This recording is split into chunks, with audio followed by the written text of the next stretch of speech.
Have you ever wanted to change the radiator on your old truck? Well, today I'm going to show you how. We got a brand new radiator right here, going in this old truck right here.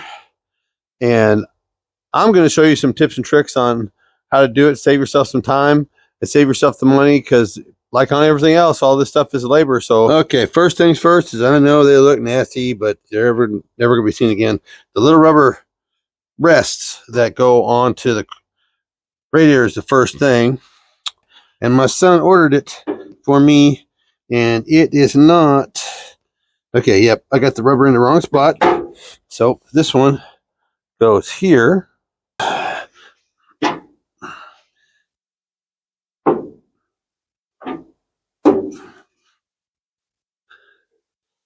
we'll swap this around. Make sure it goes in the right place. Boom. All right, now we're going to let that sit right there for a second. All right, now the problem I think I have is that when you order these for this style, the 80 through the 87 radiator support, it only comes with one type of radiator cap support.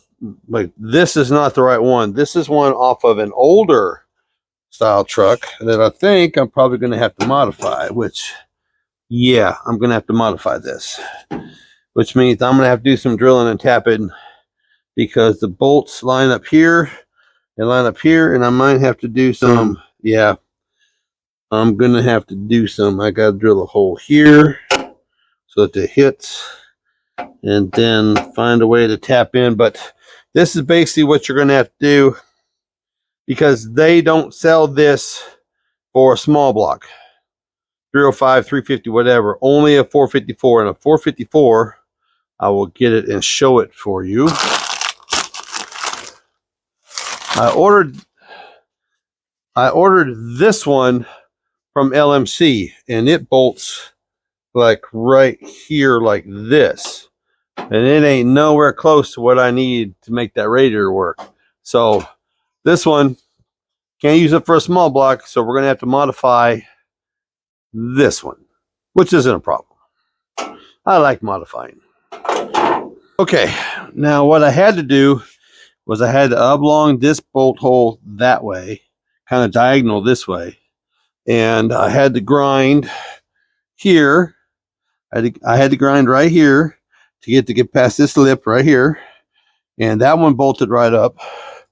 I had to cut and bend these out of the way of, there's a lump here and there's a lump here, so you have to clearance that for that to go through. Now there isn't really any other bolt up points, but this, well, with all these ridges, this is a pretty rigid piece, so it's in here.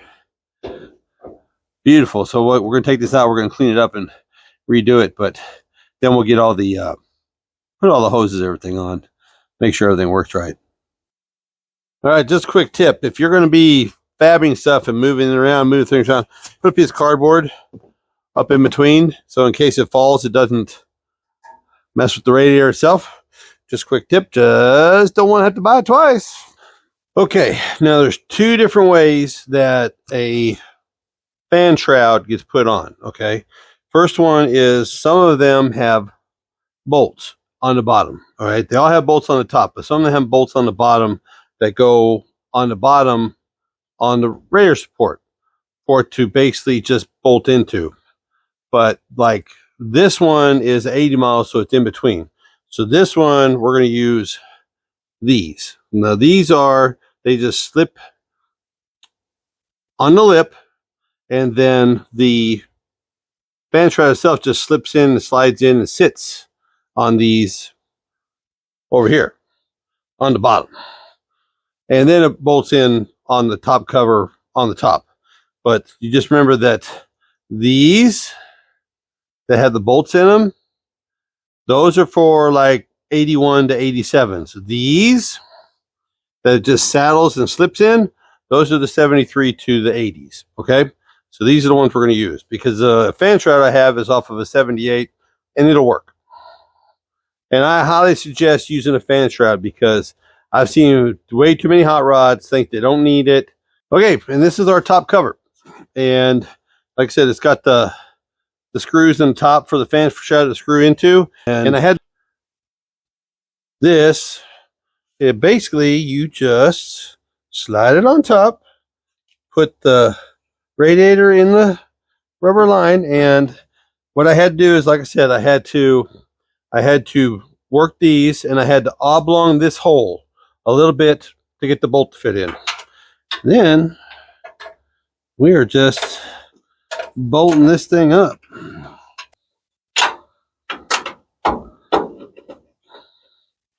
And don't worry about just having 2 bolts out of like 5.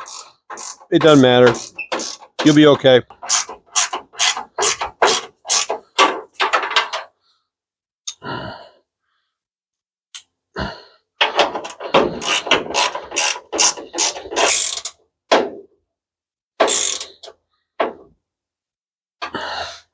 All right, so that's the hard part. Now the radiator is in place, so we can take the protective cardboard out of the way. Okay, so what's next? The radiator support hose that goes from here to here, down to here. All right, the transmission lines, this one and this one, we'll take these out. Those line fittings right here will fit those holes, and you can tell lower, upper. You can just put them in, and then down here, right here in this groove, that's where those saddles go. Here and there, radiator hose, and then this is really important. This is a little cap that comes because they make these things kind of unisex, and there is an extra outlet, or basically inlet right here. This inlet. I've got this set up old school for the heater hoses, but some of them run the 3/4 line in and the 5/8 line out that doesn't go back to the engine. On the newer models, they come back to the radiator to here. So I could theoretically snap that, but I always hated the way they looked, and I didn't really trust it. I'd rather have it filter through the engine so that the heater core gets warmer fast. But that in that plastic is just the cover, the cap for that if you're not going to use it. So first things first, we're going to put these in place, and they really press fit, so you got to kind of tap them in place so they'll hold. They're designed to stick there.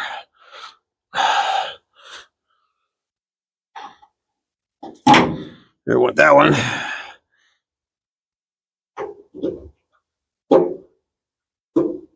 There went the other one. Okay, so both of those are in place. This is in place, and you don't have to worry about it because it's got 2 bolts in it. There wasn't anywhere else for me to like drill through and tap through that wouldn't mess with things, but 2, apparently it ain't going nowhere. First thing we're going to do is we're going to do the transmission lines. That's been done like this forever, and like I said, lower in the lower,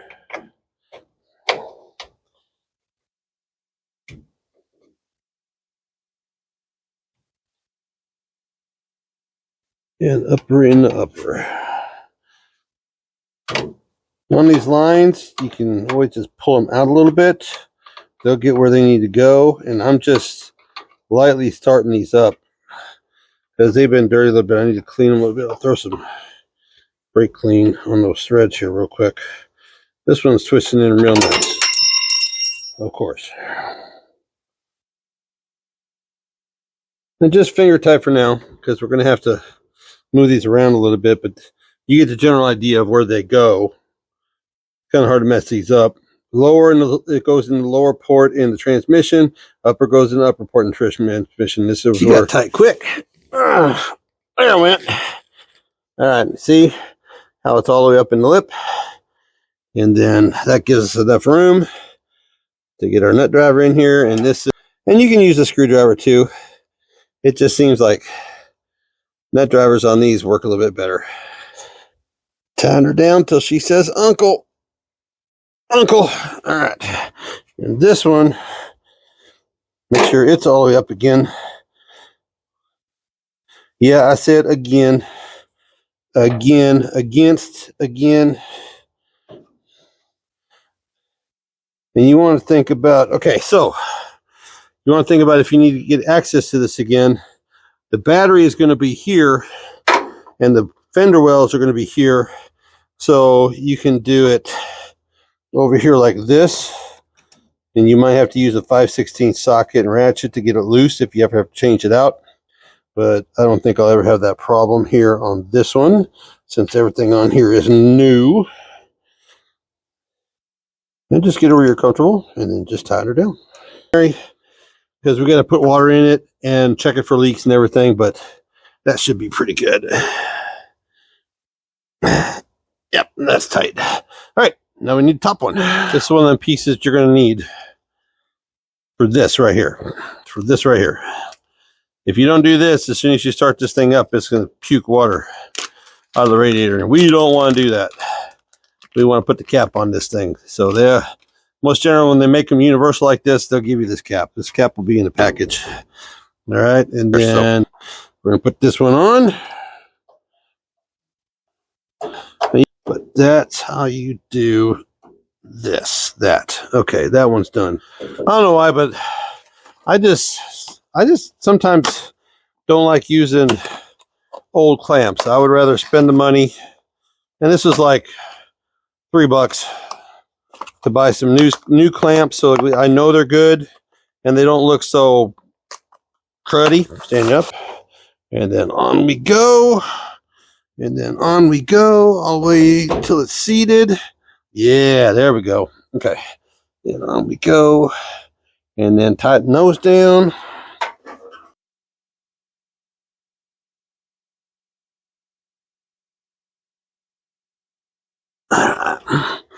And make that one scream for mercy here real quick.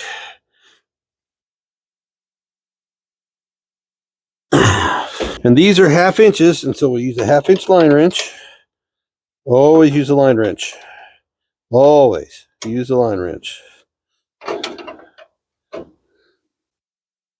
Get these tightened down. And again, this will all be, once we fire this off, we'll be checking all of this.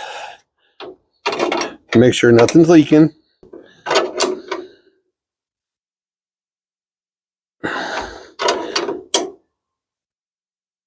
Okay, so we got upper and lower radiator hoses. The coolant lines for the transmission are done. I went ahead and put a fuel filter in. Always been my opinion, it doesn't matter where you put it as long as it's in the system. So if that's filtering fuel from the tank before it hits the fuel pump, why would it be dirty once it gets to the carburetor? Right?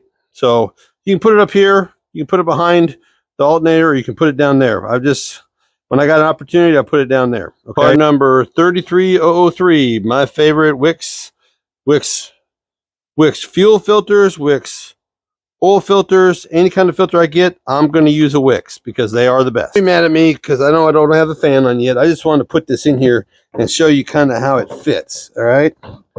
So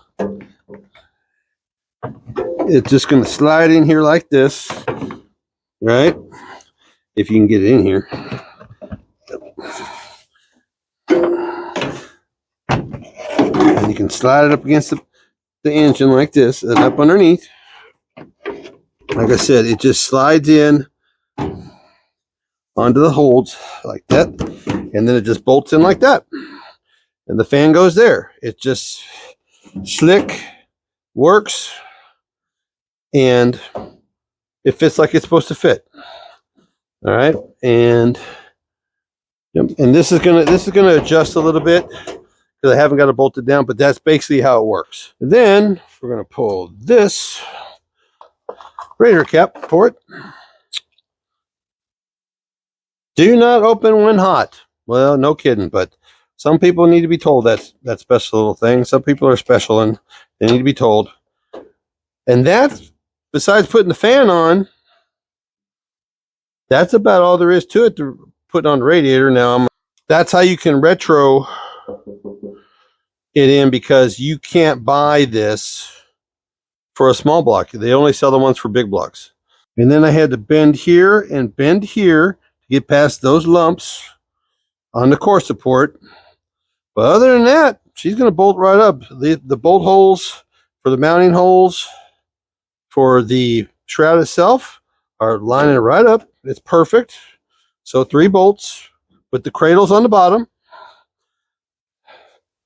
upper and lower, and so we're good to go. We put some. That's how you install a new radiator and make sure everything is right.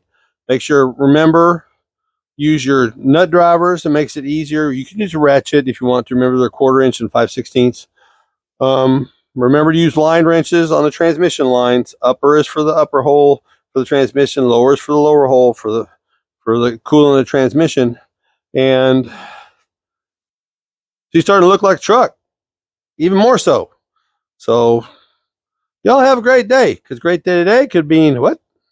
A brand new radiator, aluminum radiator, which I prefer these days. Brand new aluminum radiator for your truck tomorrow. Y'all be good.